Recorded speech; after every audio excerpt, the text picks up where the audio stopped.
बृहस्पतिवार व्रत कथा। गुरुवार व्रत कथा। बृहस्पतिवार व्रत की विधि। इस दिन बृहस्पतिश्वर महादेव जी की पूजा होती है। दिन में एक ही समय भोजन करें, पीले वस्त्र धारण करें, पीले पुष्पों को धारण करें। भोजन भी चने की दाल का होना चाहिए, नमक नहीं खाना चाहिए। पीले रंग का फूल, चने की दाल, पीले कपड़े तथा पीले चंदन से पूजा करनी चाहिए। पूजन के पश्चात कथा सुननी चाहिए। इस व्रत के करने से बृहस्पति जी अति प्रसन्न होते हैं तथा धन और विद्या का लाभ होता है। स्त्रियों के लिए व्रत अति आवश्यक है। इस व्रत में केले का पूजन होता है। बृहस्पतिवार कथा प्रारंभ। प्राचीन समय की बात है कि भारत में एक राजा राज्य करता था। वह बड़ा प्रतापी तथा दानी था। वह नित्य प्रति मंदिर में भगवत दर्शन करने जाता था। वह ब्राह्मण और गुरु की सेवा किया करता था। उसके द्वार से कोई भी याचक निराश होकर नहीं लौटता था। वह प्रत्येक गुरुवार को व्रत रखता एवं पूजन करता था। हर दिन गरीबों की सहायता करता था, परंतु ये सब बातें उसकी रानी को अच्छी नहीं लगती थी। वह न व्रत करती और न ही किसी को एक भी पैसा दान में देती थी। वह राजा से भी ऐसा करने को मना किया करती थी। एक समय की बात है कि राजा शिकार खेलने वन को चले गए। घर पर रानी और दासी थी। उस समय भगवान बृहस्पति देव साधु का रूप धारण कर राजा के दरवाजे पर भिक्षा मांगने आए। साधु ने रानी से भिक्षा मांगी तो वह कहने लगी, हे साधु महाराज, मैं इस दान और पुण्य से तंग आ गई हूँ। इस कार्य के लिए तो मेरे पतिदेव ही बहुत हैं। अब आप ऐसी कृपा करिए कि सारा धन नष्ट हो जाए और मैं आराम से रह सकूं। साधु रूपी बृहस्पति देव ने कहा, हे देवी, तुम बड़ी विचित्र हो। संतान और धन से तो कोई दुखी नहीं होता, इसको तो सभी चाहते हैं। पापी भी पुत्र और धन की इच्छा रखता है। अगर तुम्हारे पास धन अधिक है तो तुम भूखे मनुष्यों को भोजन कराओ, प्याऊ लगवाओ, ब्राह्मणों को दान दो, धर्मशाला बनवाओ, कुओं, तालाब, बावड़ी, बाग बगीचे आदि का निर्माण कराओ तथा निर्धनों की कुंवारी कन्याओं का विवाह कराओ, साथ ही यज्ञ आदि करो। इस प्रकार के कर्मों से आपके कुल का और आपका नाम भी पुलोक में भी सार्थक होगा एवं तुम्हें भी स्वर्ग की प्राप्ति होगी। परंतु रानी साधु की इन बातों से खुश नहीं हुई। उसने कहा, हे साधु महाराज, मुझे ऐसे धन की आवश्यकता नहीं जिसको मैं अन्य लोगों को दान देती फिरूं या जिसको रखने और संभालने में ही मेरा सारा समय नष्ट हो जाए। साधु ने कहा, हे देवी, यदि तुम्हारी ऐसी इच्छा है तो जैसा मैं तुमको बतलाता हूँ वैसा ही करना। बृहस्पतिवार के दिन घर आंगन को गोबर से लीपना, अपने केशों को पीली मिट्टी से धोना, केशों को धोते समय स्नान करना, राजा से कहना कि वह हजामत करवाए, भोजन में मांस मदिरा खाना, कपड़े धोबी के यहाँ धुलने देना। इस प्रकार 7 बृहस्पतिवार करने से तुम्हारा सारा धन नष्ट हो जाएगा। यह कहकर साधु महाराज रूपी बृहस्पति देव अंतर्धान हो गए। रानी ने साधु के कहने के अनुसार 7 बृहस्पतिवार तक वैसा ही करने का विचार किया। साधु के बताए अनुसार कार्य करते हुए उसे केवल 3 बृहस्पतिवार ही बीते थे कि उसकी समस्त धन संपत्ति नष्ट हो गई। भोजन के लिए दोनों समय परिवार तरसने लगा तथा सांसारिक भोगों से दुखी रहने लगा। तब राजा रानी से कहने लगा कि हे रानी, तुम यहाँ पर रहो, मैं दूसरे देश को जाता हूँ, क्योंकि यहाँ पर मुझे सभी मनुष्य जानते हैं, इसलिए मैं यहाँ पर कोई काम नहीं कर सकता। अब मैं परदेश जा रहा हूँ, वहाँ पर कोई काम धंधा करूँगा, शायद हमारा भाग्य बदल जाए। ऐसा कहकर राजा प्रदेश चला गया। वह वहाँ जंगल से लकड़ी काट कर लाता और शहर में बेचता। इस तरह जीवन व्यतीत करने लगा। इधर राजा के बिना रानी और दासियाँ दुखी रहने लगी। किसी दिन भोजन मिलता और किसी दिन जल पीकर रह जाती। एक समय रानी और दासियों को 7 रोज बिना भोजन के व्यतीत करने पड़े। तो रानी ने अपनी दासी से कहा, हे दासी, यहाँ पास ही के नगर में मेरी बहन रहती है, वह बड़ी धनवान है, तू उसके पास जा और वहाँ से 5 सेर बेजर मांग ला, जिससे कुछ समय के लिए गुजारा हो जाएगा। दासी रानी की बहन के पास गई। रानी की बहन उस समय पूजा कर रही थी। बृहस्पतिवार का दिन था। दासी ने रानी की बहन से कहा, हे रानी, मुझे आपकी बहन ने भेजा है, मुझे 5 सेर बेजर दे दो। दासी ने ये बात अनेक बार कही, परंतु रानी की बहन ने कोई उत्तर नहीं दिया, क्योंकि वह उस समय बृहस्पतिवार की कथा सुन रही थी। जब दासी को रानी की बहन से कोई उत्तर नहीं मिला तो वह बहुत दुखी हुई। उसे क्रोध भी आया। वह लौटकर रानी से बोली, हे रानी, आपकी बहन तो बहुत ही घमंडी है, वह छोटे लोगों से बात भी नहीं करती। मैंने उससे कहा तो उसने उसका कोई उत्तर भी नहीं दिया। मैं वापस चली आई। रानी बोली, हे दासी, इसमें उसका कोई दोष नहीं है। जब बुरे दिन आते हैं तो कोई सहारा नहीं देता। अच्छे बुरे का पता विपत्ति में ही लगता है।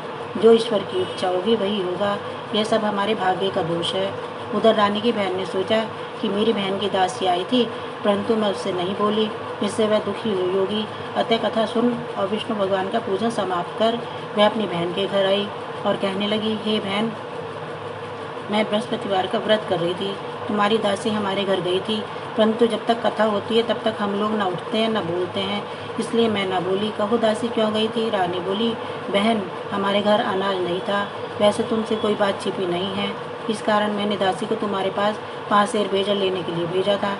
रानी की बहन बोली, बहन देखो, बृहस्पति भगवान सबकी मनोकामना पूर्ण करते हैं। देखो शायद तुम्हारे घर में अनाज रखा हो। यह सुनकर दासी घर के अंदर गई तो वहाँ उसे घड़ा भेजर का भरा हुआ मिल गया। उसे बड़ी हैरानी हुई क्योंकि उसने तो एक एक बर्तन देख लिया था। उसने बाहर आकर रानी को बताया।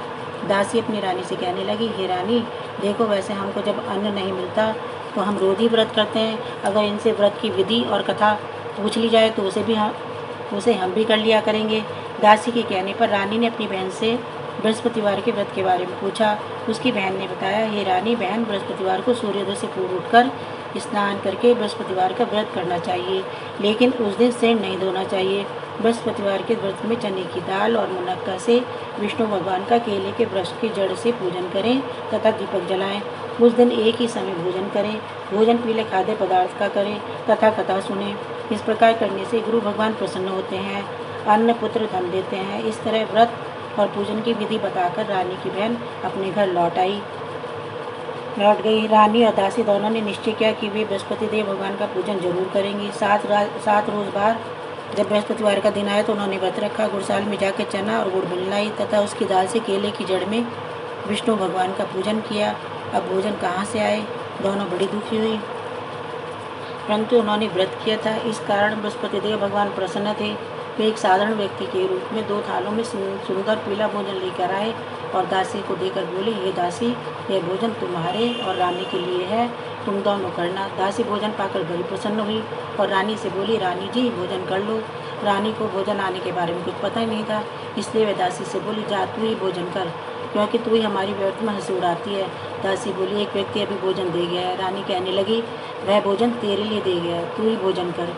दासी ने कहा, वह व्यक्ति हम दोनों के लिए 2 थालों में भोजन देकर गया है, इसलिए मैं और आप दोनों ही साथ साथ भोजन करेंगे। फिर दोनों ने गुरु भगवान को नमस्कार कर भोजन प्रारंभ किया। इसके बाद से वे प्रत्येक बृहस्पतिवार को गुरु भगवान का व्रत और पूजन करने लगी। बृहस्पति भगवान की कृपा से उसके पास धन हो गया, परंतु रानी फिर पहले की तरह आलस्य करने लगी।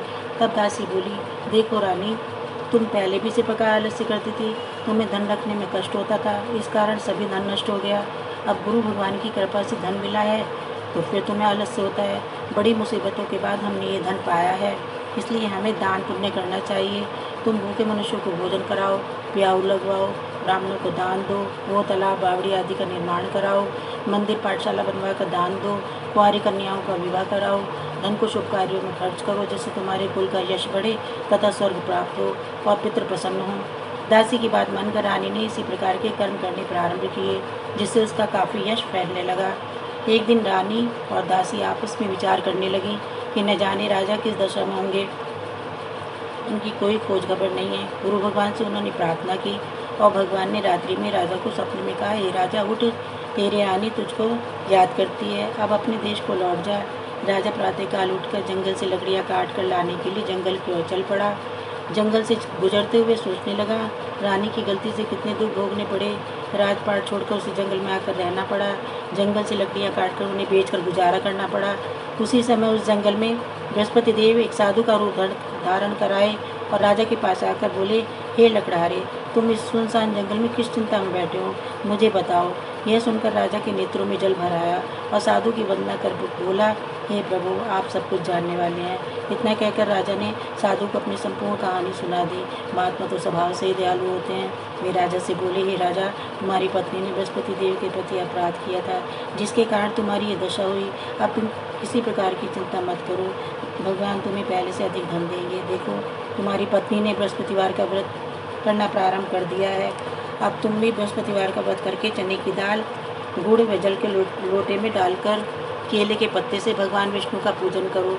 फिर कथा कहो या सुनो, भगवान तुम्हारी सब मनोकामनाओं को पूर्ण करेंगे।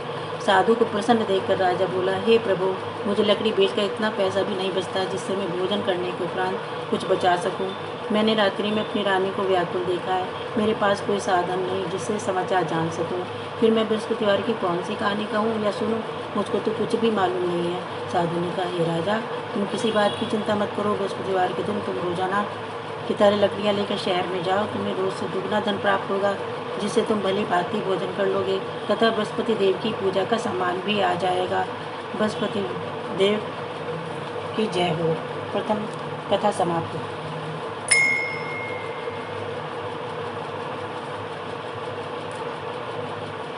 बृहस्पतिवार की कथा। प्राचीन काल में एक बहुत ही निर्धन ब्राह्मण था। उसकी कोई संतान नहीं थी। वह नित्य पूजा पाठ करता, परंतु उसकी स्त्री बहुत ही मलिनता के साथ रहती थी।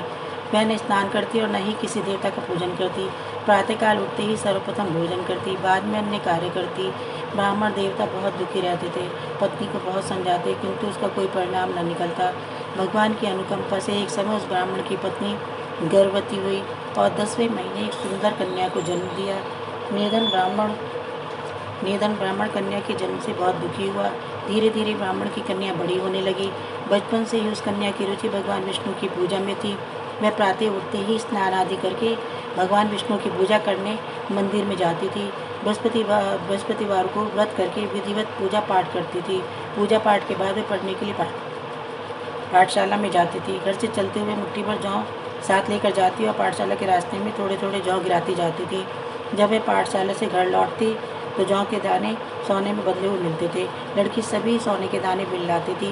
एक दिन जब वह सोने के दानों को साफ कर रही थी तो उसकी माँ ने कहा, बेटी, सोने के दाने साफ करने के लिए सोने का सूप भी होना चाहिए। अगले दिन बृहस्पतिवार था। उसने भगवान बृहस्पति देव की पूजा करते हुए प्रार्थना की कि हे भगवान, यदि मैंने आपका व्रत विधिवत किया हो तो मुझे सोने का सूप दे दो। भगवान बृहस्पति देव ने उसकी मनोकामना पूरी करने का वचन दिया। पाठशाला से लौटते समय उसे रास्ते में सोने का सूप पड़ा हुआ मिला। घर लौटकर सोने का सूप अपनी माँ को दिखाकर वो सोने के दाने साफ करने लगी। उसी समय नगर का राजकुमार उसके घर के पास से गुजरा। उस सुंदर लड़की को सोने के सूप में जौ साफ करते देखकर राजकुमार उस पर मोहित हो गया। महल में लौटकर राजकुमार ने राजा से उस लड़की से विवाह करने की इच्छा प्रकट की तो राजा ने ब्राह्मण को महल में बुलाकर राजकुमार से उसकी लड़की के विवाह की बात कही। ब्राह्मण तैयार हो गया।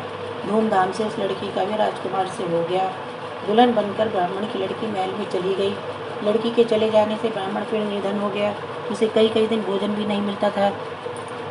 बहुत दुखी होकर ब्राह्मण एक दिन अपनी लड़की के पास गया। अपने पिता से निर्धनता का समाचार सुनकर उसे बहुत सा धन देकर पिता को विदा किया।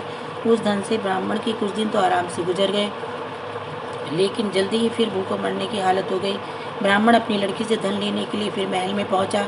लड़की ने पिता की बुरी हालत देखकर कहा, पिताजी, आखिर आप कब तक मुझसे धन लेकर जीवन यापन करेंगे? आप ऐसा कोई उपाय क्यों नहीं करती जिससे आपका घर धन संपत्ति से भर जाए? ब्राह्मण ने कहा, मैंने तेरी माँ को बहुत समझा लिया, पर उसकी समझ में नहीं आता। उसका फुहड़पन नष्ट हो तो घर की निर्धनता भी दूर हो जाए। तब कुछ सोचकर लड़की ने पिता से कहा, पिताजी, आप कुछ दिनों के लिए माँ को मेरे पास छोड़ जाओ। तब कुछ सोचकर ब्राह्मण पत्नी को लड़की के पास महल में छोड़ आया। लड़की ने अपनी माँ से कहा, माँ, तुम कल प्रातः उठकर स्नान आदि करके भगवान बृहस्पति देव विष्णु जी की पूजा अवश्य करना। पूजा करने से तुम्हारी निर्धनता अवश्य दूर हो जाएगी। लेकिन उसकी माँ ने उसकी कोई बात नहीं मानी। तब क्रोधित होकर लड़की ने अपनी माँ को एक कक्ष में बंद कर दिया। सूर्योदय के समय माँ को उठाकर जबरदस्ती उन्हें स्नान कराया और फिर मंदिर में ले जाकर भगवान बृहस्पति देव की पूजा कराई। कुछ दिनों तक ऐसा करने से माँ की बुद्धि में परिवर्तन हुआ और वह स्वयं बृहस्पतिवार का व्रत रखने लगी।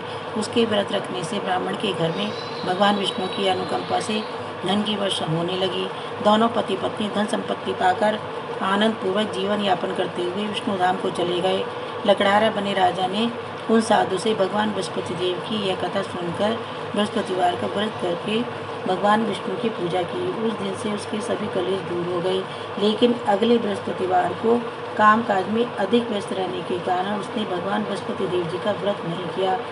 भगवान बृहस्पति देव लकड़ारे से क्रोधित हो गए और उसे भूल की सजा दी। उस दिन नगर के राजा ने नगर में घोषणा करके सबको सूचित किया कि प्रत्येक नागरिक मेरे महल में भोजन करने आए।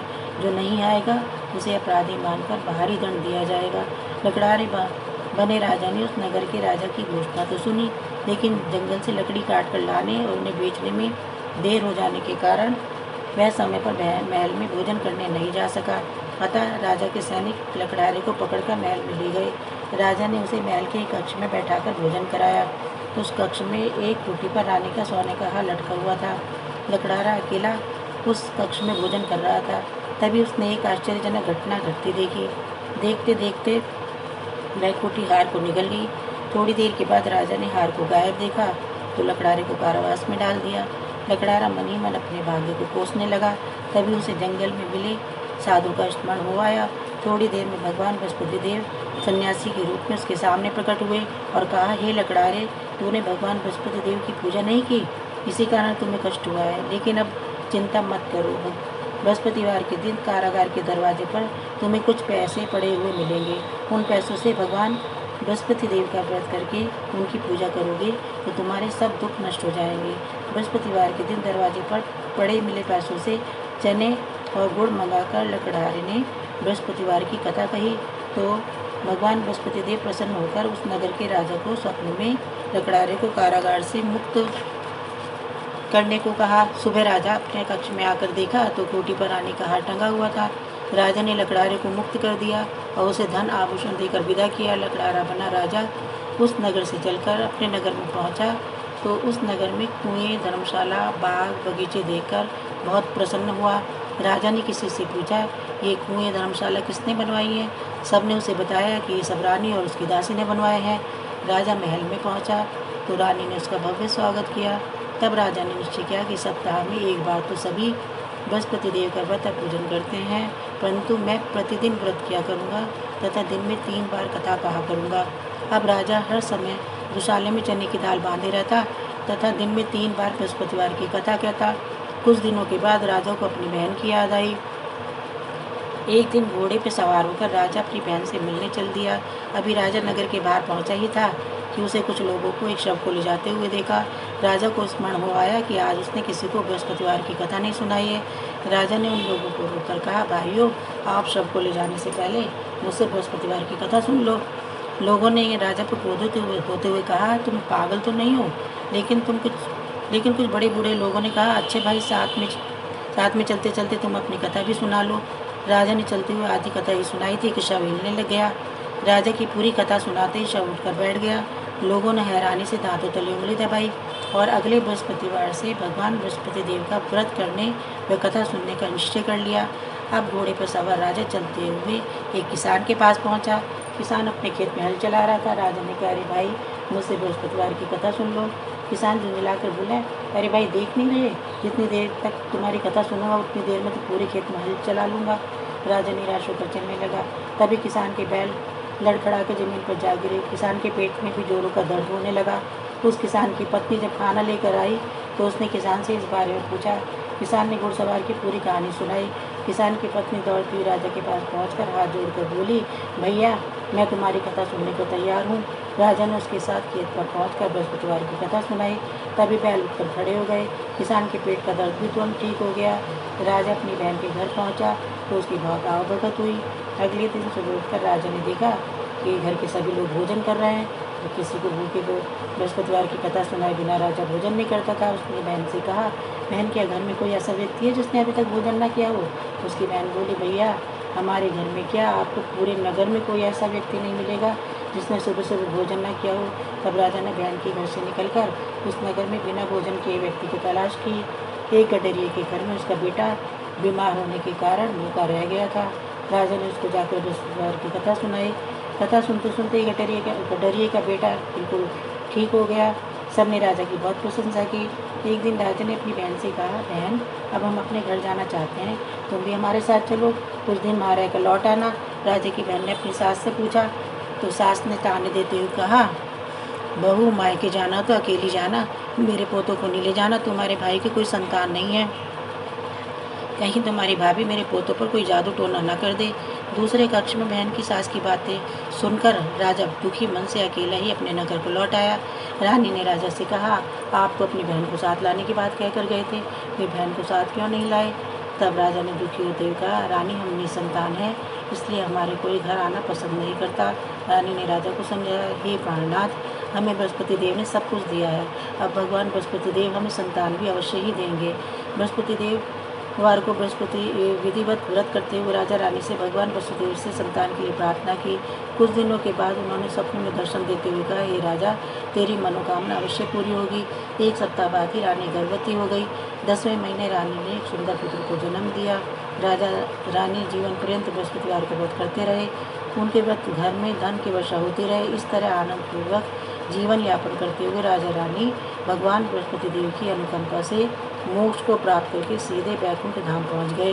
बृहस्पतिवार को विधि व्रत करके जो स्त्री पुरुष भगवान विष्णु की पूजा करते हैं, भगवान उनकी सभी मनोकामनाएं पूरी करते हैं। इसी श्री बृहस्पतिवार व्रत सब भगवान की जय, बृहस्पति देव की जय हो। आरती बृहस्पति देव की जय। बृहस्पति देवा स्वामी जय बृहस्पति देवा, चिनी चिनी भोग लगाऊं कदली फल मेवा। ओम जय बृहस्पति देवा, तुम पूर्ण परमात्मा तुम अंतर्यामी, स्वामी तुम अंतर्यामी, जगत पिता जगदीश्वर तुम सबके स्वामी। ओम जय बृहस्पति देवा, चरना अमृत निज निर्मल सब पातक हरता, सकल मनोरथ दायक कृपा करो भरता। ओम जय बृहस्पति देवा, तन मन धन अर्पण कर जो जन शरण परे, प्रभु प्रकट होकर आकर द्वार खड़े। ओम जय बृहस्पति देवा, दीन दयाल दयानिधि भक्तन हितकारी, पाप दोष सब हरता भव बंधन हारी। ओम जय बृहस्पति देवा, सकल मनोरथ दायक सब संशय हारी, विषय विकारी मिटाओ संतन सुखकारी। ओम जय बृहस्पति देवा, जो कोई आरती तेरी प्रेम सहित गाए, ज्येष्ठानंद आनंद सो निश्चय पाए। ओम जय बृहस्पति देवा, बृहस्पति देव की जय।